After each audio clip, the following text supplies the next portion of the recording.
Bismillahirrahmanirrahim. Assalamualaikum warahmatullahi wabarakatuh. Perkenalkan, saya Zulfikar Ahmad, dosen jurusan Kesehatan Masyarakat Universitas Negeri Gorontalo. Nah, pada kesempatan kali ini saya akan mendeskripsikan salah satu mata kuliah yang saya ampuh, yaitu mata kuliah Surveillance Kesehatan Masyarakat. Mata kuliah Surveillance Kesehatan Masyarakat ini itu dapat diprogram oleh mahasiswa pada semester 4 dan tidak memiliki syarat mata kuliah sebelumnya.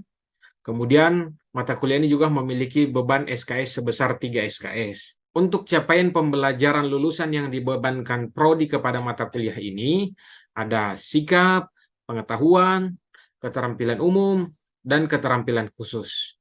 Nah, untuk sikap dan keterampilan umum itu mengacu kepada KKNI, sedangkan pengetahuan dan keterampilan khusus itu mengacu kepada asosiasi. Untuk capaian pembelajaran mata kuliah Surveillance Kesehatan Masyarakat ini ada 4. Yang pertama itu adalah mahasiswa mampu menjelaskan prinsip umum surveillance kesehatan masyarakat. Yang kedua, mampu membuat perencanaan dan melaksanakan surveillance kesehatan masyarakat. Yang ketiga, mampu menjelaskan sumber data, pengolahan, dan melakukan analisis data, serta diseminasi data surveillance kesehatan masyarakat.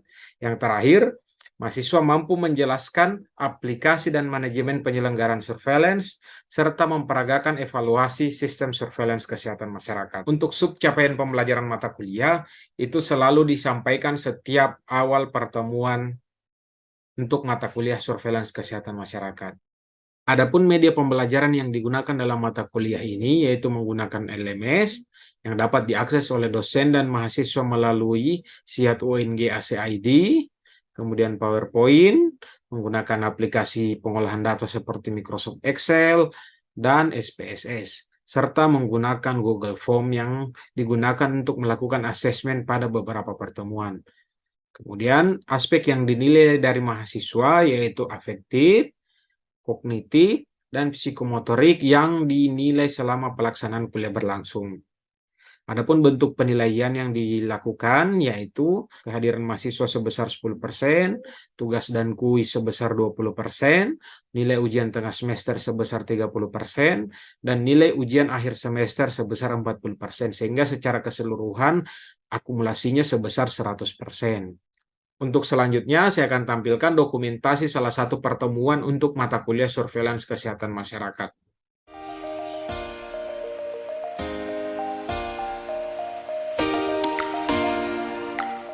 Baik, adik-adik sekalian, bismillahirrahmanirrahim. Assalamualaikum warahmatullahi wabarakatuh. Waalaikumsalam warahmatullahi wabarakatuh. Bagaimana kabarnya ini hari? Baik? Kan berpuasa? Atau ada yang tidak puasa? Tidak ada. Oke, baik adik-adik sekalian, puji syukur kita panjatkan kehadirat Allah Subhanahu wa Ta'ala karena atas limpahan rahmat dan karunia-Nya sehingga kita masih diberikan kesehatan, kemudian diberikan kesempatan, waktu, sehingga kita bisa masih melanjutkan perkuliahan seperti yang telah kita rencanakan pada minggu sebelumnya. Salam dan taslim juga kepada Nabi Muhammad SAW karena atas perjuangan beliau sehingga kita bisa berada di alam yang sekarang. Sebelum memulai perkuliahan ya sekalian, dalam baiknya kita berdoa semoga segala aktivitas kita, semoga perjuangan kita di dalam bulan Ramadan ini itu mendapatkan balasan berupa amal ibadah di sisi Allah Subhanahu wa Ta'ala. Jadi silakan adik sekalian kita berdoa menurut agama dan kepercayaan masing-masing. Berdoa mulai.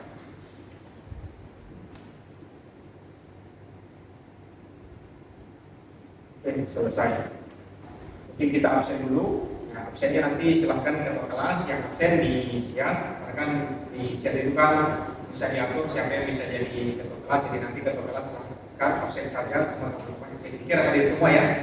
Hadir sekalian, masih kan pada pertemuan sebelumnya kira-kira kita membahas materi apa?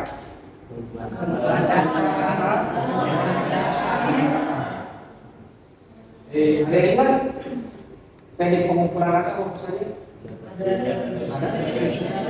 Coba mereka selesaikan untuk pendataan.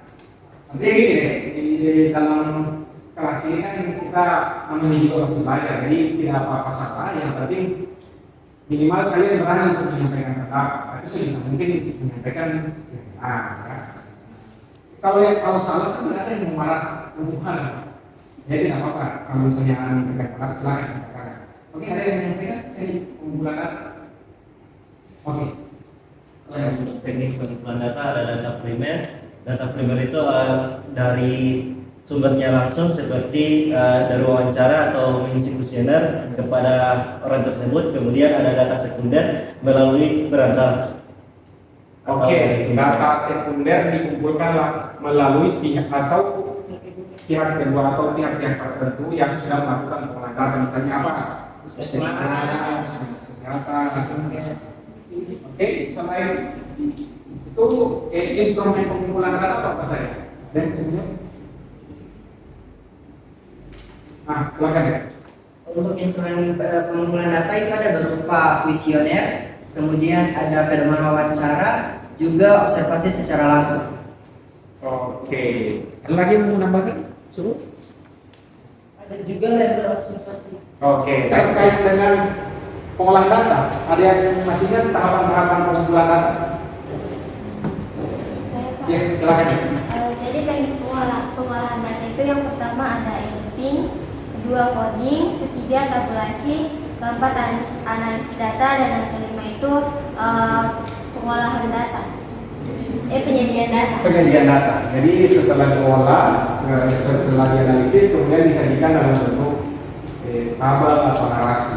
Tiap pokok bahasan di mata kuliah atau bagian mata kuliah ada beberapa kemampuan yang mesti adik-adik sekalian miliki. Salah satu di antaranya adalah adik-adik sekalian diharapkan mampu untuk menganalisis data surveillance berdasarkan karakteristik epidemiologinya, orang, waktu, tempat, berdasarkan data dari puskesmas yang telah adik-adik sekalian kumpulkan dalam yang capaian pembelajaran mata kuliah yang kedua adalah adik-adik sekalian diharapkan mampu untuk menyajikan data surveillance dengan grafik, peta, atau teks. Selanjutnya, adik-adik sekalian diharapkan mampu untuk melakukan interpretasi terhadap data yang sudah dianalisis. Terakhir, adik-adik sekalian diharapkan mampu untuk menelaah pendekatan epidemiologis dalam melakukan analisis data. Kira-kira itu kemampuan yang diharapkan adik-adik sekalian miliki setelah kita mempelajari mata kuliah ini. Oke, selanjutnya saya akan masuk ke materi. Analisis data itu merupakan suatu proses untuk mengorganisasikan data dalam rangka untuk mendapatkan pola atau makna dari suatu bentuk-bentuk data atau bentuk-bentuk keteraturan data. Nah, analisis data ini ada dua yang umum digunakan, ada analisis deskriptif dan ada analisis indikatif. Nah, analisis deskriptif ini hanya sekedar menggambarkan deskripsi atau hanya untuk melihat pola-pola tertentu berdasarkan karakteristik atau suatu variabel tertentu saja. Misalnya variabel jenis kelamin, kita ingin melihat gaya mendeskripsikan variabel jenis kelamin berdasarkan variabel jenis kelamin di dalam ruangan ini, berapa persen yang laki-laki, berapa persen yang perempuan, atau misalnya karakteristik umur, berapa persen yang berumur misalnya 20 tahun ke atas dan berapa persen yang berumur 20 tahun ke bawah. Itu analisis deskriptif. Sedangkan ada analisis analitik itu untuk melihat hubungan antara dua variabel. Jadi kalau misalnya kita di epidemiologi ada melihat paparan, melihat hubungan paparan dengan efek, atau dalam bahasa metodologi penelitian variabel independen dengan variabel dependen. Jadi ingin dilihat hubungannya apakah independen mempengaruhi dependen atau ingin melihat perbedaan, membandingkan kira-kira yang mana yang lebih tinggi, A atau B. Itu analisis analitik. Nah, kita masuk ke analisis deskriptif. Analisis deskriptif ini ada tiga, untuk melihat sebaran data, kemudian melihat berdasarkan variabel epidemiologi. Variabel epidemiologi apa lagi? Orang, waktu, tempat. Selanjutnya untuk melihat kecenderungan trennya. Nah, untuk analisis deskriptif terkait dengan sebaran data ada maksimum, minimum, range. Range itu ada yang tahu? Ya, jarak antara nilai maksimum dengan minimumnya. Kemudian ada nilai rata-rata, ada median. Median itu apa? Nilai tengah. Kamu boleh?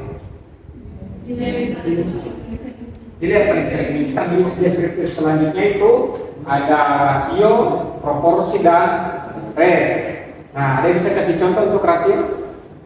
Saya Pak. Silakan.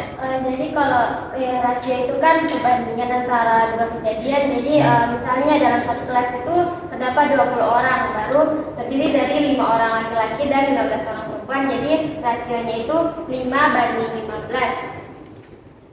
Iya, jadi 1:1 1:5. 3. Baik. Tepat sekali. Tapi mungkin seperti dari sambungan dari rasio tadi, misalnya dalam kelas itu ada 20 orang, terus untuk perempuannya 15 orang, terus laki-lakinya 5 orang. Misalnya kita akan mencari proporsi perempuan di dalam kelas, maka kita gunakan proporsi jumlah perempuan di bagian atas, terus di bagian bawahnya itu jumlah perempuan ditambah dengan jumlah laki-laki atau 20. Nah, terus jika kita operasikan, berarti menjadi 5/20 dikalikan dengan 100, hasilnya 40%. Seperti ini contoh berapa proporsi laki-laki dan perempuan dalam ruangan ini. Jadi 5 laki-laki kemudian 15 perempuan, total populasi dalam ruangan itu ada 20, maka seharusnya 5/20 kali 100%. Nah, itu hasilnya 20 kurang lebih 25%. Oke, adik sekalian, kalau Red saya pikir sudah cukup sering sudah cukup sering dibahas. Kalian pasti sering mendengar misalnya insiden rate, prevalensi rate-nya, attack rate, itu kan sering dibahas. Jadi rate itu berapa jumlah kasus atau berapa jumlah kasus dibagi berapa total populasi dalam satu satuan waktu dikali konstanta. Konstantanya itu tuh kan ada yang 1000, ada yang 100.000, disesuaikan dengan besaran tertentu. Saya kira cukup jelas. Sekarang selanjutnya kita membahas terkait dengan analisis deskriptif terhadap variabel epidemiologi orang, waktu, tempat. Nah, variabel yang melekat pada orang apa saja? Kemudian apa lagi? Kerjaan, sosial ekonomi, ya kan? Ras, dan lain-lain. Kemudian variabel waktu, ya hari, tahun, bulan, ada juga sampai menit. Itu disesuaikan dengan kasus atau variabel yang ingin dianalisis. Misalnya untuk melihat gejala atau konsep itu kan biasanya cenderung menggunakan menit. Dari sekarang sampai di sini ada yang ingin bertanya? Terima kasih atas diberikan waktunya. Saya ingin bertanya, apakah mengenai analisis deskriptif ini memiliki kekurangannya? Oh, memiliki kekurangan. Oke.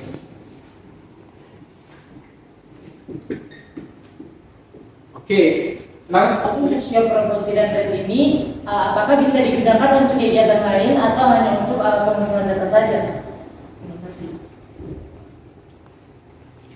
Oke, saya jawab ya. Kalau kita merujuk kepada punya Sogiri Dahlan, analisis data deskriptif itu disesuaikan dengan skala dasarnya, apakah dia kategori atau numerik. Ada yang bisa memberikan contoh? Apa-apa saja? Contohnya skala nominal, ordinal, interval, dan rasio. Oke, silakan ya. Baik, terima kasih. Tapi menurut saya bagian nominal itu, contoh nominal itu sendiri, menurut saya itu seperti huruf atau nilai yang ditentukan pada sebuah data tersebut. Contohnya seperti huruf, jenis kelamin, atau angka atau simbol. Terima kasih. Yang lain? Ada? Jadi seperti itu. Silakan. Saya ingin menambahkan mengenai contoh dari ordinal, di mana ordinal itu adalah contohnya itu seperti tingkatan dari pendidikan. Jadi ordinal itu dia membandingkan antara tingkatan satu dengan tingkatan yang lainnya. Kemudian untuk yang interval dan rasio itu dia hampir sama, cuman yang membedakan adalah di interval itu 0 itu memiliki nilai, sedangkan di rasio 0 itu tidak memiliki. Selanjutnya kita masuk ke analisis analitik. Seperti yang saya sampaikan tadi, analisis analitik itu adalah untuk menilai pengaruh atau hubungan antara variabel independen dengan variabel independen.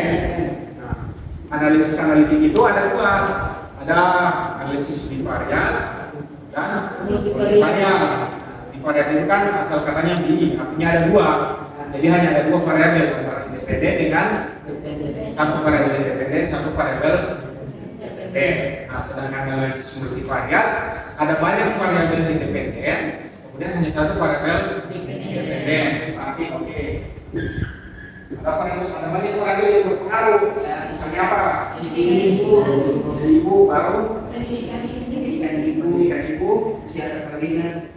Usia perkawinan ini usia pada saat dia nikah atau ya berapa lama dia menikah? Usia pernikahan. Kemudian apa lagi?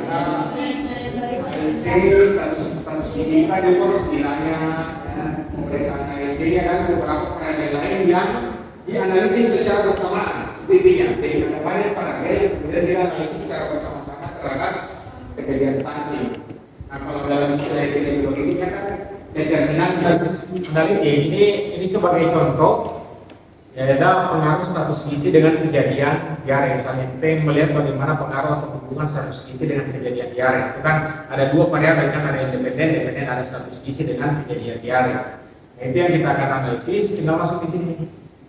Analyze, kemudian deskriptif statistik di cross tabulasi. Ini kan ada dua. Ada baris, ada kolom. Yang kolom itu adalah variabel independennya. Yang baris yang ke bawah itu adalah variabel independen. Nah, status gizi independennya itu diare. Nah, kemudian di statistik ini kita akan mencetak kira-kira untuk statistik apa yang akan digunakan. Kalau misalnya hanya chi-square, tinggal dicetak ini chi-square. Kalau mau sampai risk odds ratio, tinggal dicetak juga risk. Gitu. Kemudian continue dan pilih juga sel. Nah, ini yang penting di sel ini, persentase apa yang akan kita gunakan? Apakah menggunakan persen baris atau menggunakan persen kolom? Selanjutnya dari sekalian kita akan melakukan diskusi kelompok. Jadi masing-masing ada sekalian duduk berdasarkan kelompoknya masing-masing, kemudian mengerjakan tugas kelompok seperti ini. Data yang dianalisis adalah data yang sudah diberikan tadi. Oke, jadi tugas kelompok 1 itu untuk menganalisis rate, rasio, proporsi berdasarkan narasi contoh kasus yang diberikan. Kemudian kelompok 2 untuk deskriptif data numerik, kelompok 3 data kategorikal, kelompok 4 untuk square dan kelompok 5 untuk present. Oke, waktu untuk mengerjakan tugasnya ini kurang lebih 15 menit. Silakan berdiskusi. Setelah itu ada sekalian masing-masing menunjuk satu orang perwakilan kelompok untuk memaparkan hasil diskusi kelompoknya di depan dengan menggunakan PPT. Jadi nanti outputnya adalah berupa narasi, tabel atau grafik disesuaikan dengan masing-masing tugasnya. Kemudian dipresentasikan, diberi interpretasi dan penjelasan. Oke, sampai di sini ada yang ditanyakan terkait tugasnya? Ada yang kurang jelas?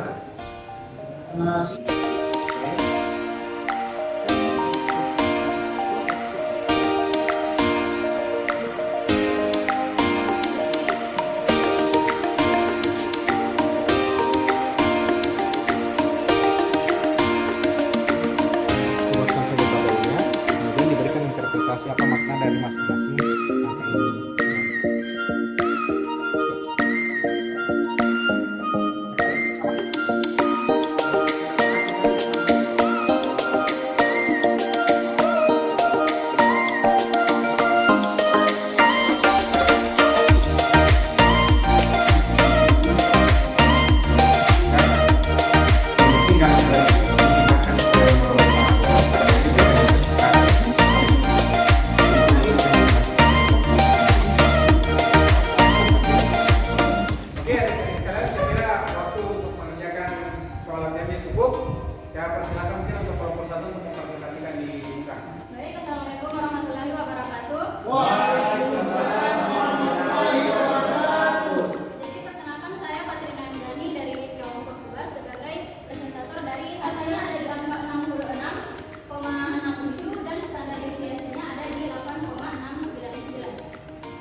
baik yang BBLR.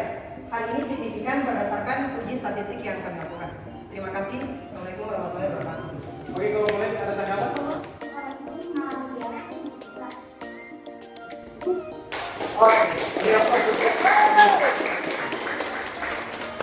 Kita akan membagikan kuis jumlah soal. Jadi kuis ini hanya bisa diakses menggunakan Google Form. Jadi silakan dibuka HP-nya masing-masing, kemudian mengakses link ini.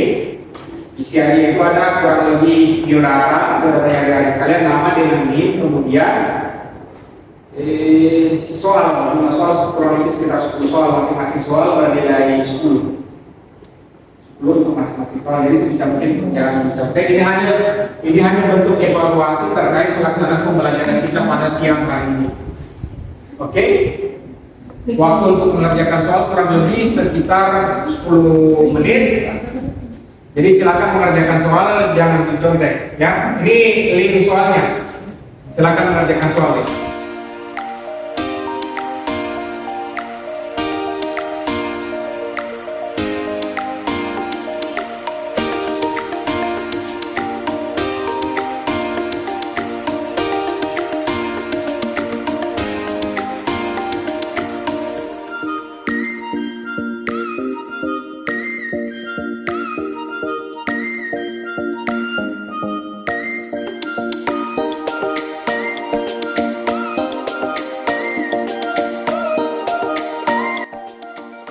Silakan klik lihat skor untuk melihat skornya adik-adik sekalian. Ada yang dapat 100? Ada?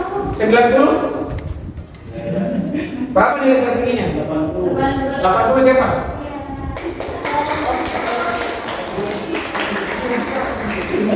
Yang lain berapa rata-rata? 70. 70. Oke, mari kita bahas ya. Itu bentuk evaluasi, misalnya nanti yang masih terdapat nilainya yang masih kurang itu nanti dibelajar lagi deh, diulang lagi. Materinya insya Allah nanti akan tersedia di ya. Kita cukup untuk pertemuan kita hari ini. Nah, sebelum kita mengakhiri pertemuan, ada yang ingin memberikan kesimpulan terhadap apa saja yang kita pelajari hari ini? Ada? Silakan, Bunda.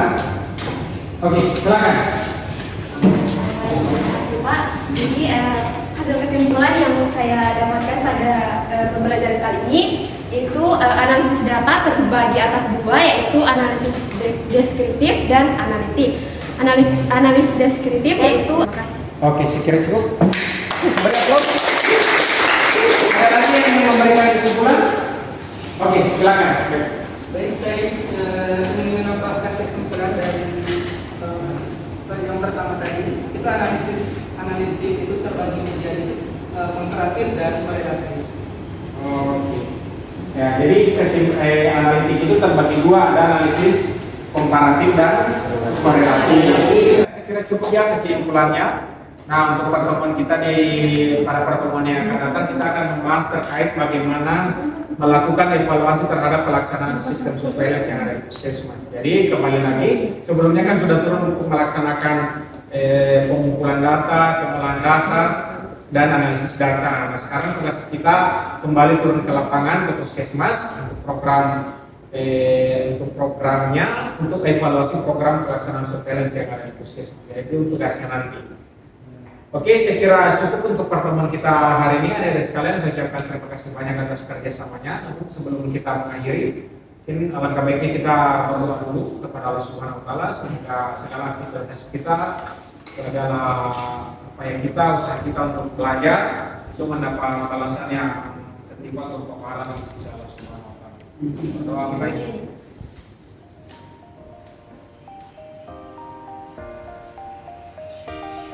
Saya kira cukup ya, saya akhiri pertemuan kita pada siang hari ini. Sekali lagi saya ucapkan terima kasih. Assalamualaikum warahmatullahi wabarakatuh.